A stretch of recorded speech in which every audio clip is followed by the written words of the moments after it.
The bright lights of Hong Kong, the modern-day home of Sevens rugby, where names have been made, careers forged, and the stunning backdrop for the fifth round of the IRB Sevens World Series. Having taken the first two titles of the season in Dubai and George, South Africa topped the table with England, who won the third event in Wellington. New Zealand in third place and Argentina up there after success in San Diego. 24 teams now here in Hong Kong and extra points to play for. 30 on offer to the Cup winners.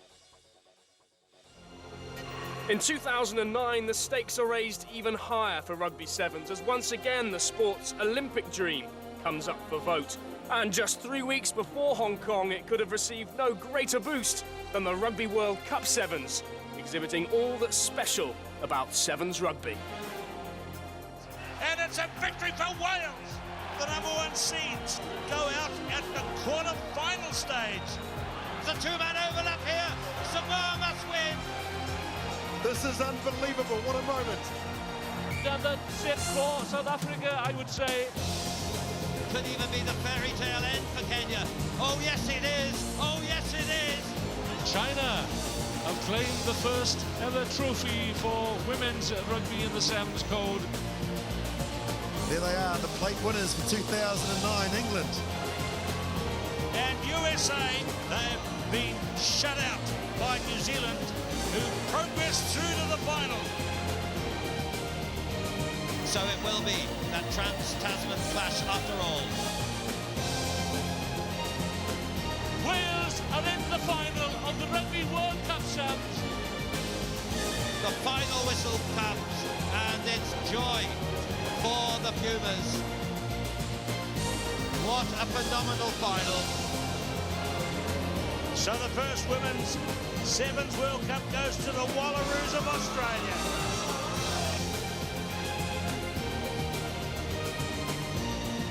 It's taking the game onto another planet.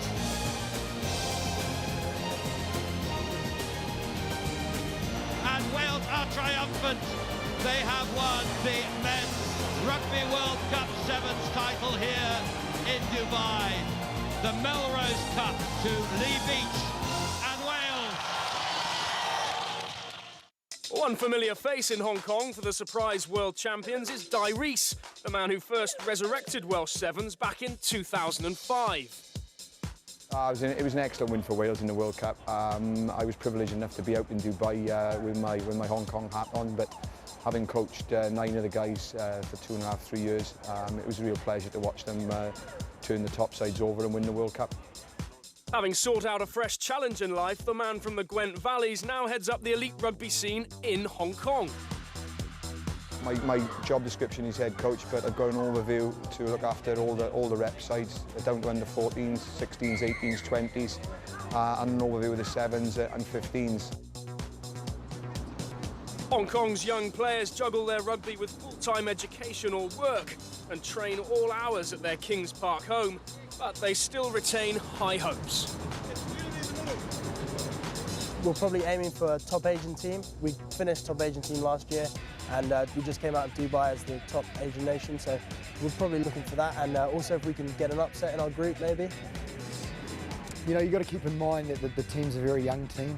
You know, this is a team that's, the longer they stay together, the better they get, and they're going through a growth process. Every tournament we play, we get a bit better, we get a bit more experience. The really promising thing about the Sevens for us this year is we've had a really hard tournament before the Hong Kong event, and we've never been in that position before. You've got to realise a lot of these boys grew up here watching this event. You know, a lot of the guys have come through the mini rugby system, so it's the fulfilment of a dream. It's great. As soon as Hong Kong's called out, you know, there's a big cheer. We run out onto the pitch, everyone goes crazy. And it's just a really big adrenaline rush. Everyone gets goosebumps. It's a great feeling. And on day 2, all that hard work paid off with inspired performances against Portugal and then the giants of Tonga. Wong this time, out to Rowan Marty, off his left foot, he's in under the post!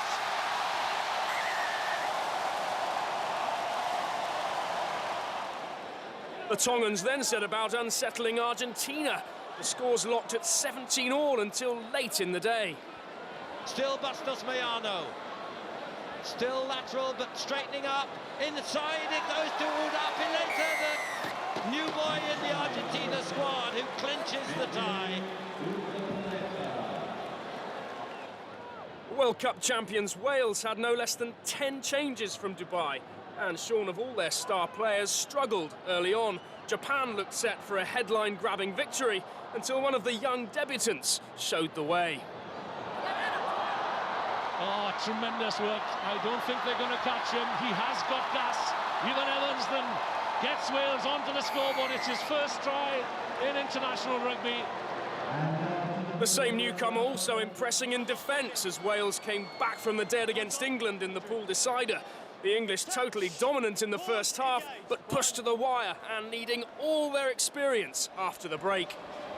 Good vision from captain Ollie Phillips. Oh, brilliant try from the captain.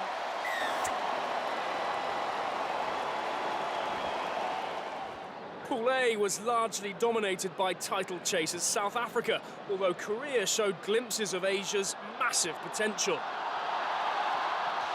Oh, excellent work here by Korea. Listen to the crowd roar. He's away. Kim Won-young, the newcomer, in at the post. It's a try for Korea. End-to-end stuff from the Koreans. Away goes Rob Eberson. Such an exciting prospect is Rob Eberson, 20 years of age. Kyle Brown from the University of Cape Town up to the Korean 22, pins back his ears. He's over, and that seals it for South Africa.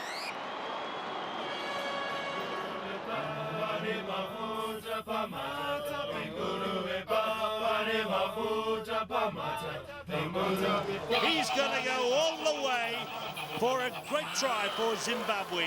Zimbabwe have won, for the first time ever, silverware and a title. In terms of the profile for our Sevens and the confidence the players have, we've come on leaps and bounds in the last 2 years. It's a long, long journey for these men in their rugby endeavours. What a moment for Zimbabwe. Zimbabwe's rugby players shine out as a beacon of hope for many in their country. Bowl winners at the World Cup last month, they defied the country's crippling financial crisis to raise an astonishing 3 trillion Zim dollars to fund their Sevens campaign. We had to raise a lot of money. It's a little bit more difficult for us in the current economic climate in Zimbabwe. But I think having that bowl win made it all worthwhile. It gives a lot of players in the country a lot of hope, and it is a shining light. We got a lot of profile following the World Cup. Our goals are quite high, they're pretty ambitious, but that's where we have to get to. The World Cup results in the quarterfinals just shows what can happen. And for smaller nations like us, it does give us a bit of hope, because we're starting to look at teams and say, we can take these teams on, you know. Although the difficulties have helped serve to define us because we've come from nothing, I believe so too will the next step of our Sevens be significant, and it will be linked to our country turning around, and we've got to all believe in that. And there were glimpses of their growing prowess throughout the weekend, including an impressive early win against Sri Lanka. Sibanda into the hands of Ndlovu. Big handoff, could reach to the line and does. As expected, they struggled against Gordon Titchen's New Zealanders, for whom days 2 and 3 were played in poignant tribute to the family of their vice-captain. Zar Lawrence playing this game. Just a few hours ago, news coming through that his brother Wiremu had been killed back home in a car accident.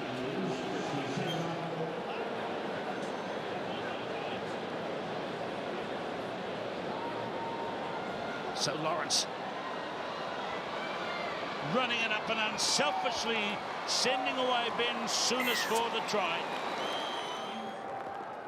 The West Indies were without question the surprise package in Pool F. Scotland and Kenya both pushed close to underline their progress under coach Joe Whipple. And away come the West Indies with the first possession, then going to Luther Burrell. Gets support back inside. This could be a dramatic start for the West Indies. Glorious Butts, the captain, gets a try for West Indies with less than half a minute on the clock. But it was Kenya and their star winger who topped the pool. Nobody had an answer to the season's top try scorer. And here, meanwhile, is a breakout by Collins and Jira. So what's new? Give the ball to Injera and tries are scored. In Pool E, two little men were embroiled in one big battle. The two rival scrum halves and captains at the sharp end of a fine match between Samoa and Canada. Walemai and Phil Mack. What a contest that is. Here he is, Phil Mack. Running at the Samoan defence to DTH. Fundamerve looking to cut back inside the Timoteo Yosua. It's a try for Phil Mack. The captain, the second try. He started it, he finished it. The pool decider even closer between Samoa and Fiji, whose outstanding forward scored to send both teams into the last 8. Fiji on the counter. This is Goneva, the World Cup skipper and one of the co-captains here. Tuai, and he's through to bring one back for Fiji. What a riposte.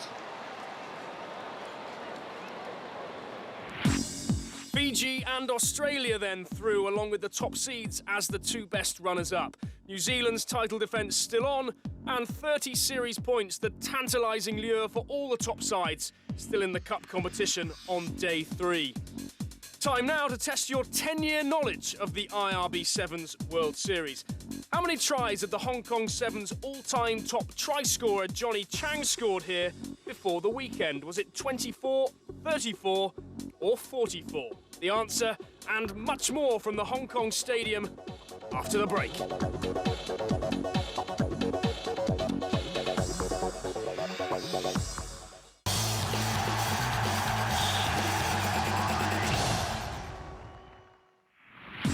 Welcome back. Before the break, we asked you how many tries had China's Johnny Chang scored here in Hong Kong before the weekend's action. The answer, 24. And he added another to his impressive tally over the weekend to bring up the quarter century.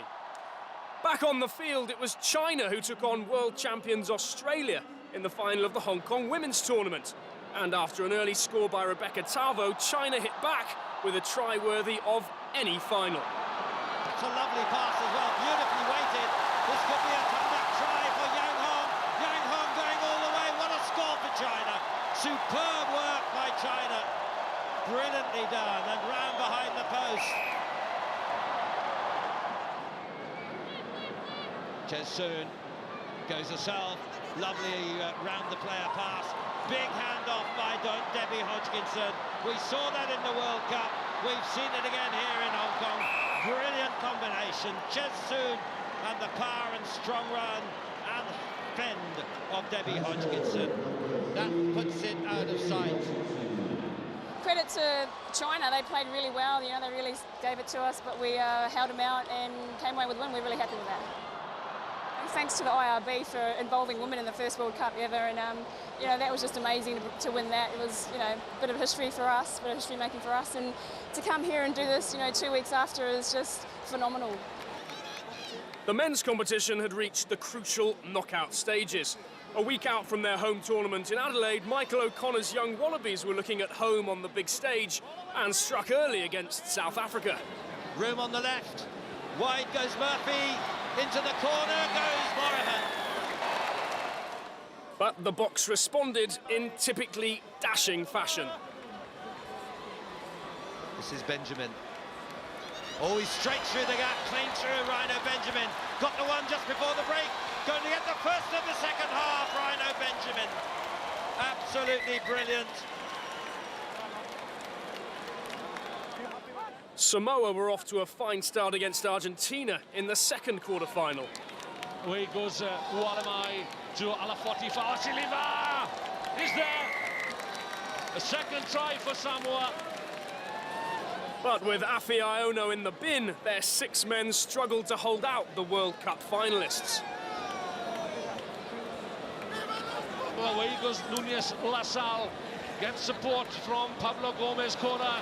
It looks promising for Mustas Boyano for Argentina. They're back in the hunt. The second try for Martin Bustos Moyano. The score's tied at 12-all, extra time beckoning before a moment of madness gifted the Samoans one last chance.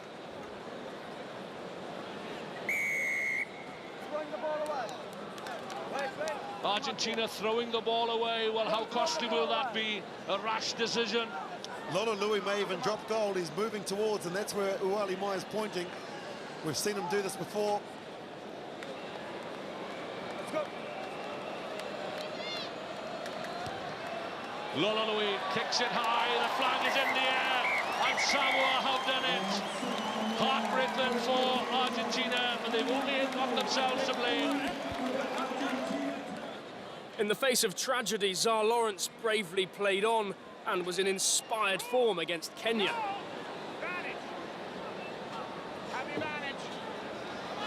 There is Zar Lawrence. Zar still going. Look at that enormous strength from the man who is having such a tough time this weekend, but on the field you'd never know it. Innocent Simiyu hit back for the Africans before the half, and to prove their victory in San Diego was no flash in the pan, the same man went in search of the lead.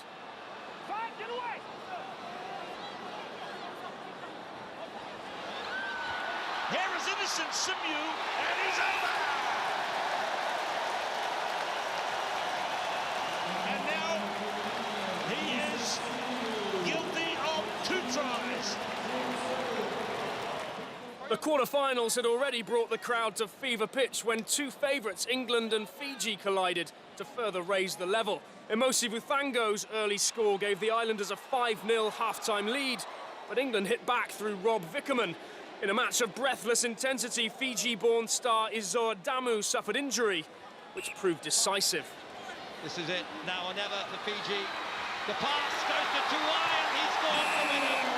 Can you believe it? Fiji have come back. A game they must surely have thought was beyond their grasp, but no. After death, they get the winner. And so to the semi-finals, and first Samoa against South Africa. The Islanders fly half, starting where he left off in the Cup quarter-finals. Drop goal attempt by Lolo Louis. He's done it before and he's done it again. Frankie Horn's short-range raid gave South Africa the lead, and from there on, the Boks took complete control. Kick and chase, back goes Meafu. Awkward bounce to Everson, must score. Right on the stroke of half-time, takes the lead to 12 points to 3. Didn't put it down, so can take it right the way round under the post. Dezal once more. Kick and chase. Dezal, it's on the bounce here, he's so quick. That puts a good weight on it, this has clinched it. It's South Africa's final for sure. Samoa give up the chase. And Dezal saunters round behind the post to celebrate an emphatic performance here. South Africa's best for many a day. While many of the Fijian team was starting out on their international careers, the country's leading try scorer was back enjoying Hong Kong, Nasoni Rocco creating an early chance against Kenya. He's been a thrilling player for many a year, and he's made a try for Serema Baruto. Emosi Vuthango's quick-fire try left Kenya shell-shocked, and another before half-time put the Fijians firmly in charge. And look at this, on the somewhat treacherous field, the big man running, meeting it up the field. Lovely run. Veronique Inguneva. How about that? Try number 3. Veronique Inguneva. Collins Injera pulled one back for the Kenyans, but the South Sea Islanders played with a rare freedom to push home their advantage. 4 minutes to go in the game. Fiji comfortably in front. Oh, lovely flick on, and this time it's Umbrodu again. Number 2 for him, number 4 for his team. Outside the cup competition, Portugal bagged the Bowl trophy and one series point with victory over Uruguay. Frederico Oliveira dancing over for one of their 2 tries, a proud moment for the Portuguese. And there was drama in the plate final as Canada looked to have sewn things up before Tonga's World Cup captain Nili Latu stole the show and the trophy for the friendly islanders.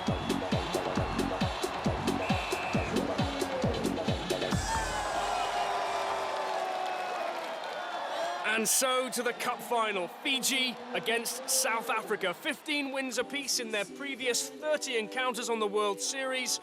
Could South Africa finally win a first ever Hong Kong title and further extend their series lead? Or would Fiji take home a first cup trophy for 2 years? Let our voices ring with pride for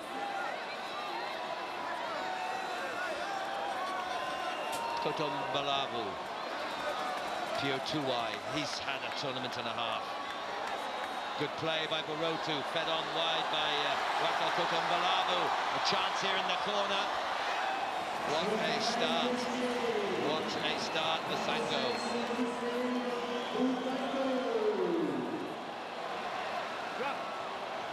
But Fiji dominating possession.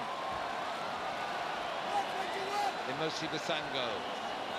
Sotomayor Barotu, big, strong, burst the tackle, couldn't hold him, Dazal, and it's Basango again. This is an extraordinary performance by the smallest man on the field. He dives in celebration. Salutes to someone above.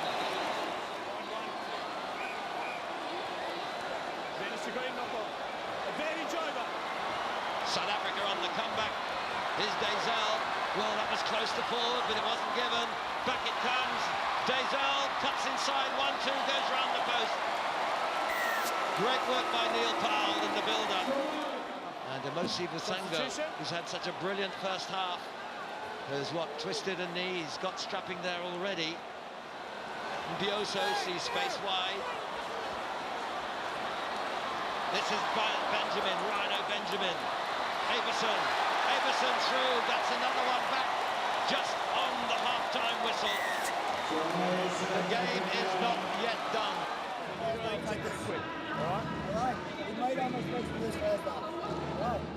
An impressive fight back for Paul True's men, and with Fiji's player of the tournament Vithango injured, the game hung in the balance. Players desperate to get that ball, not staying on their feet. South Africa penalised. Wide they come again. Fiji turning this game round on its head. And here Barotu now may have to go on his own. And he stepped out of the tackle, and Barotu will increase that Fijian lead. Sotomayor Barotu.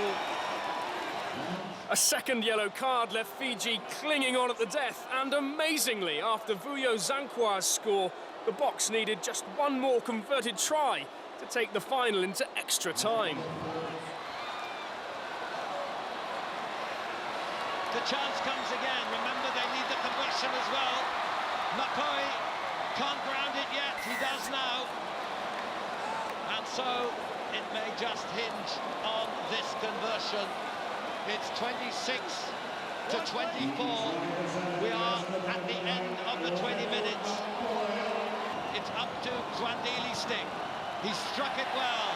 The crowd roar behind the goal. The kick is wide by only a small fraction. Fiji are the 2009 Cathay Pacific Credit Suisse Hong Kong Sevens champions. No, credit to the guys. They dug deep from the from the start. And there was a plan. Just pile the points and put pressure on them to catch us up. And the boys did well. Fiji, the Cathay Pacific Hong Kong Sevens champions of 2009, as the sky erupts with the fireworks at the moment of celebration. Disappointment for South Africa, but they do take a 16-point lead in the all-important World Series race.